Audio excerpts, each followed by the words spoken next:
Vous écoutez Alger Chaîne 3, le journal.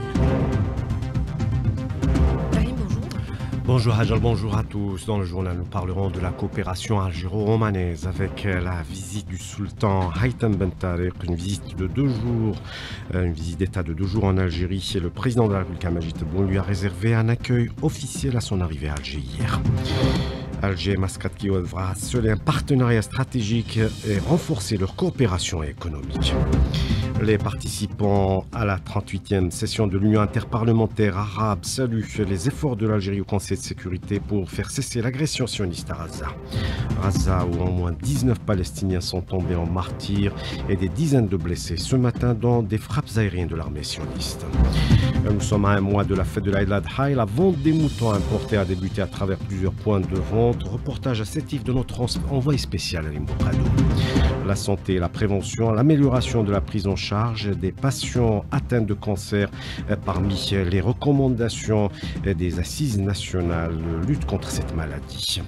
Et puis du sport en Bedrido sur la 24e édition du championnat arabe d'athlétisme à Oran avec 53 médailles dans 18 en or. L'Algérie termine à la tête du classement général.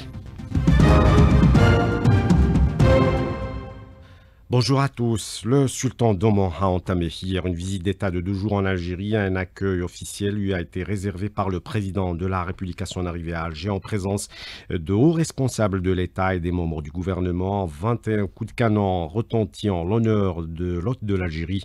Abdelmajid Tebboune et Haitham Ben Tareq se sont entretenus au salon d'honneur de l'aéroport international d'Alger. Chez les deux pays et qui entretiennent des relations historiques, œuvrent à présent à sceller un partenariat stratégique. Cela s'est traduit d'ailleurs par la création d'un fonds d'investissement conjoint dans les domaines des énergies renouvelables, la pétrochimie, l'agriculture ou encore le tourisme. Sophia Boukacha.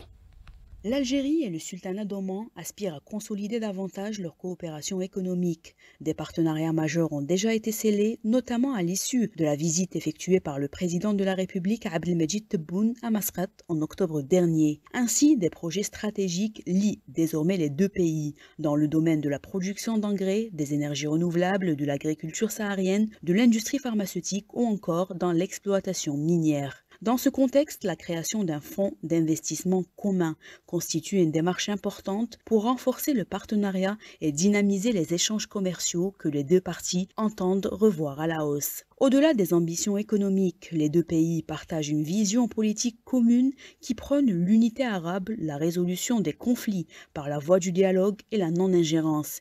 Ils affichent également une convergence sur de nombreux dossiers régionaux et internationaux, notamment la cause palestinienne qu'ils défendent et soutiennent particulièrement face à l'agression sioniste qui se poursuit.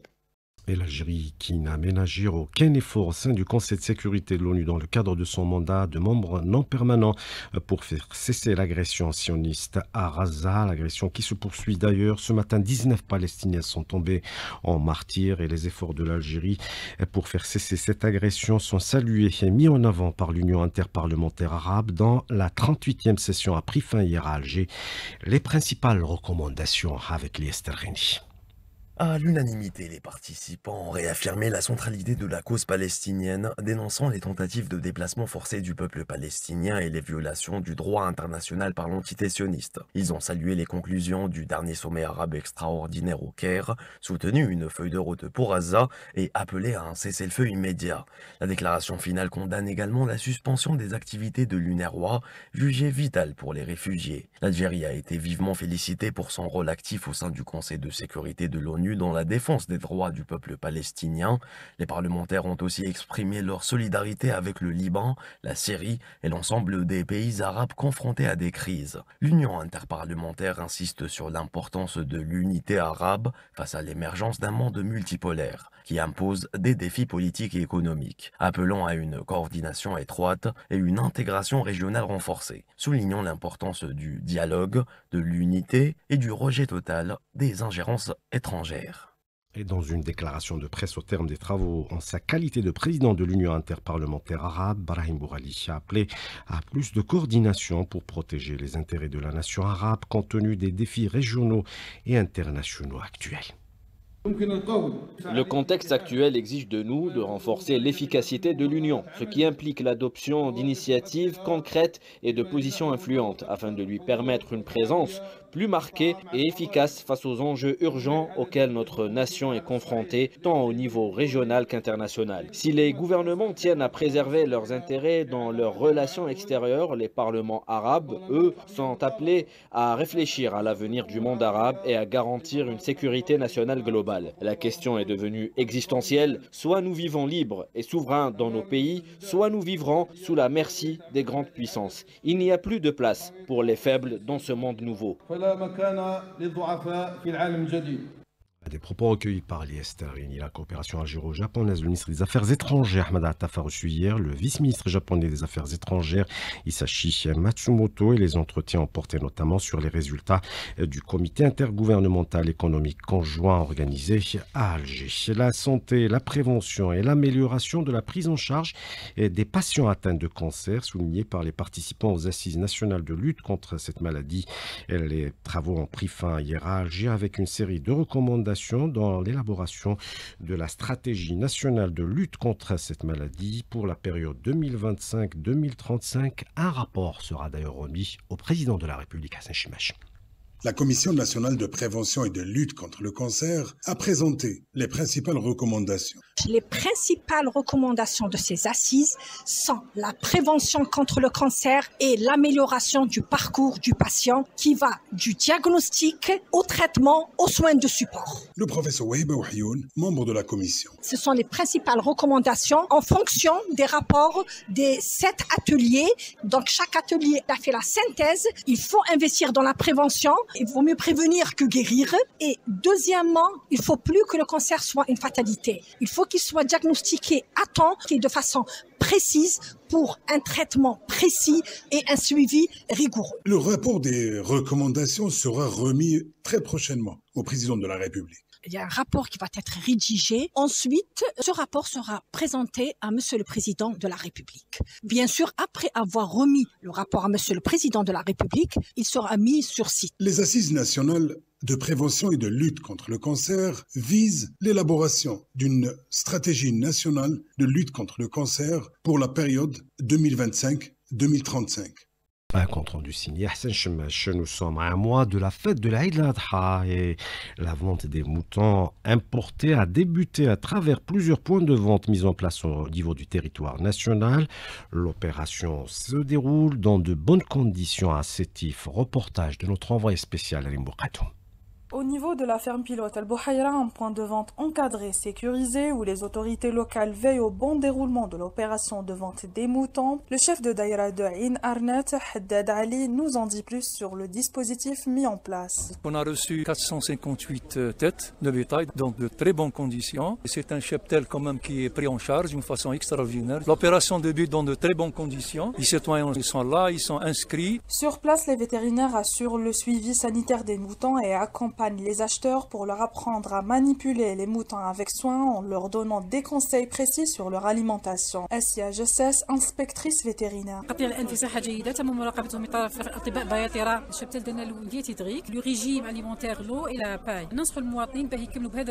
Du côté des citoyens, l'ambiance est plutôt détendue. Certains se disent rassurés par le cadre officiel et les prix proposés. Le paiement peut également s'effectuer via le TPE, une initiative saluée par les citoyens. أنا فرحان بالعملية هذه تي بي هو اللي راح يزيد يخلص علينا ما كانش ليسباس ثم سهلوا لنا العملية بارك الله في رئيس الجمهورية عملوا لنا ضحينا حاجة مليحة بزاف الحمد لله يفرحوا الولاد. Avec ce dispositif, la wilaya de Sétif espère répondre à la demande tout en garantissant la sécurité sanitaire et la transparence des transactions. Un reportage signé notre envoyé spécial à Sétif, Rim Bourkadoum. Les souscripteurs au programme ADL3 ont jusqu'au 20 mai prochain pour l'activation des comptes et le dépôt des fichiers en ligne via le site de l'agence. Et les nouveautés dans le secteur du BTP sont exposées au Salon international Batimatech qui se déroule au Palais des Expositions des Pins Maritimes à Alger. Zoom ce matin sur la modernisation de la logistique pour booster les exportations et pour se faire des machines sont fabriquées localement. Reportage Ibtia Alatoun. Le génie industriel algérien trace son chemin avec force. Preuve en est, une innovation récente mise au point par l'entreprise de maintenance de l'Est, filiale du groupe JICA, change la donne dans les ports algériens. Grâce à une machine conçue localement, la capacité de chargement des navires est passée de 9 000 à 18 000, voire 20 000 tonnes par jour. Résultat, un gain de temps considérable, des délais d'accostage divisés par 2 et une capacité d'exportation potentiellement doublée. Asfaran Azdin, chef de division partenariat marketing au sein du groupe JICA. Nous avons 2 sociétés de maintenance. L'une d'elles, de l'Est, ils ont fabriqué une machine qui peut doubler la capacité de chargement des bateaux au niveau des ports. C'est-à-dire, avant, on était à 9 000 tonnes. Maintenant, avec cette machine-là, on peut aller à 18 000, 20 000 tonnes de chargement par jour. La capacité de réception des bateaux, elle va être multipliée par 2. On peut encore doubler nos capacités à l'export. Cette avancée n'est pas un simple progrès technique. Elle illustre un élan national qui gagne l'ensemble du tissu industriel, à commencer par le secteur stratégique de l'acier. Leader incontesté de ce domaine, algérienne Qatari Steel incarne cette dynamique. Ahmed Mouaissi, directeur des ventes de EPE Algérie Qatari Steel. L'entreprise est leader national de l'industrie de l'acier pour une capacité totale de 2 millions de tonnes en produits finis. En s'inscrivant dans la politique générale de l'État algérien, nous avons pu conquérir 36 marchés étrangers. L'année dernière, par exemple, nous avons réalisé à peu près 400 millions de dollars d'exportation. Au-delà des performances techniques ou commerciales, ce que révèle cette dynamique industrielle, c'est l'émergence d'un véritable levier de souveraineté économique. Un reportage signé Ibtihal Adoun, chargé par le président de la République, la secrétaire d'État auprès du ministre des Affaires étrangères, chargé des Affaires africaines, Barta Selma Mansouri, a pris part à la cérémonie d'investiture du président de la République gabonaise, Brice Oligui Nguema, à Libreville. Mansouri a rencontré sur place les membres de notre communauté et a écouté leurs préoccupations avant de leur réaffirmer l'engagement de l'État à les accompagner. On reste en Afrique, au Mali. Partis politiques et sociétés civiles se mobilisent contre le projet de loi des autorités de transition prévoyant notamment la dissolution des formations politiques. Ces dernières ont décidé au lendemain d'une grande manifestation à Bamako de déposer plainte. Et malgré la répression et les menaces, les Maliens sont sortis manifester samedi dernier pour rejeter la démarche des autorités de transition, nous dit Mohamed Ag Ahmadou, consultant malien, spécialiste du Sahel et membre de la société civile malienne. Il en parle à Nesserine Tahmoun. Aujourd'hui, le peuple malien, dans sa diversité ethnique, dit non à cette oppression, dit non à ces simulacres, dit non à cette manœuvre qui exclut le pluralisme politique, qui exclut la liberté d'expression, qui exclut tout simplement la liberté des Maliens. Donc, nous rejetons tout ceci. Même le ministre des Affaires étrangères de la Russie, Sergei Lavrov, avait fait savoir aux représentants de ces putschistes que la démarche qu'ils sont en train de mener n'est pas la bonne. Mais ils n'ont pas voulu écouter parce qu'ils sont aveuglés par le fait de s'éterniser au pouvoir. Ils sont aveuglés par le pouvoir. C'était Mohamed Ag Ahmadou, consultant malien, contacté par Nesserine Dahmoun. Retour chez nous pour parler de ces pratiques sur le net ou des invitations aux jeux d'argent et paris en ligne qui pullulent ces derniers temps sur les réseaux sociaux. Et si vous recevez de telles invitations, faites attention. D'abord, c'est illégal et puis ça pourrait être de l'escroquerie. Explication avec Samia Alioune. Jeux de hasard, paris sportifs, basés sur des scores et multiplicateurs. L'objectif est d'inciter le maximum d'internautes à participer, les appâtant avec des prises d'écran qui montrent des sommes faramineuses remportées, gagnées à travers l'application ou la plateforme de paris en ligne en question. Mohamed El Hadi Hnachi, président de l'autorité de régulation de la poste et des communications électroniques. De nos jours, Internet porte l'informel et il permet d'invisibiliser les parties prenantes. Le cas qui nous intéresse aujourd'hui, c'est aussi un modèle et un phénomène qui a plusieurs effets néfastes tels que l'encouragement de la circulation de la monnaie dans la sphère informelle, les menaces sur les données, l'escroquerie sur Internet à partir des jeux d'argent et de paris sportifs encouragés par l'absence de garantie et de visibilité des parties, notamment le vendeur ou l'organisateur. Les créateurs de contenu sont appelés à faire face à ce genre de phénomène, à la fois en évitant toute promotion des jeux de hasard ou des paris sportifs en ligne et en sensibilisant sur les différents risques liés à ce fléau virtuel aux conséquences réelles. Mohamed Beziou, créateur de contenu spécialisé dans l'entrepreneuriat et l'innovation. Notre rôle en tant que créateur de contenu est de sensibiliser sur ce genre de phénomène. Plusieurs influenceurs ont déjà reçu ce genre de propositions. Ils appellent à la vigilance face à cette problématique. Il faut un travail de sensibilisation continu en adaptant un discours ludique et simple destiné à la majorité des internautes jeunes et moins jeunes. Il faut faire très attention. Il est également question de mettre en place des approches et stratégies à même de lutter contre ce type de phénomène algérienne à travers la contribution et la collaboration d'un maximum d'opérateurs et d'institutions spécialisées pour un meilleur encadrement des contenus numériques. Un sujet signé Samia Aloun. La culture avec le mois du patrimoine qui se poursuit jusqu'au 18 mai. Et ce matin, on va parler d'une danse ancrée dans notre patrimoine, très répandue dans le sud-ouest algérien. Son nom, Ahidous. Les détails avec Fatah Boumahdi.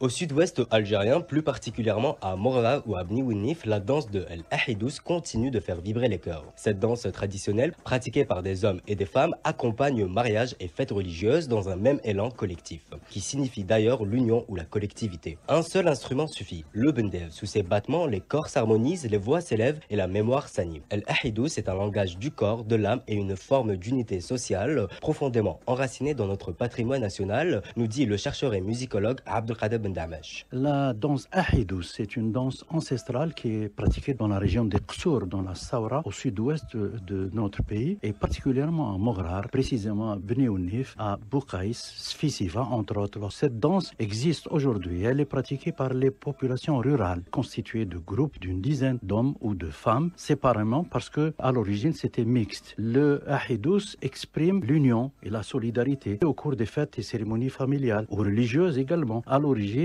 le Ahidous est une danse guerrière qui symbolise la résistance contre l'ennemi, mais également aussi l'expression des attaques que doit mener le collectif et toutes les régions du sud-ouest algérien. La danse Ahidous fait partie des arts populaires amazighs depuis des temps immémoriaux dans cette région. Dans cette danse vive et envoûtante, c'est toute une mémoire vivante qui s'exprime. La danse de El Ahidous nous rappelle une fois de plus la richesse et la diversité culturelle de l'Algérie et la nécessité de préserver et sauvegarder notre patrimoine culturel.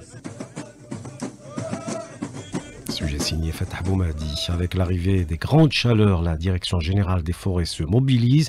Elle a déjà activé depuis le 1er mai son plan et son dispositif de lutte contre les feux de forêt. Pour en parler ce matin, Nariman Mendil reçoit dans l'invité du jour à partir de 8h15 Saïd Siali, directeur de la protection de la faune et de la flore à la Direction générale des forêts. Un mot de sport pour vous dire que l'Algérie a terminé première lors des Jeux de la 24e édition du championnat arabe d'athlétisme qui ont pris fin hier à Oran. L'Algérie a récolté 53 médailles dont 18 en or. C'est la fin de ce journal. Merci d'avoir suivi la météo Ajam Saouti.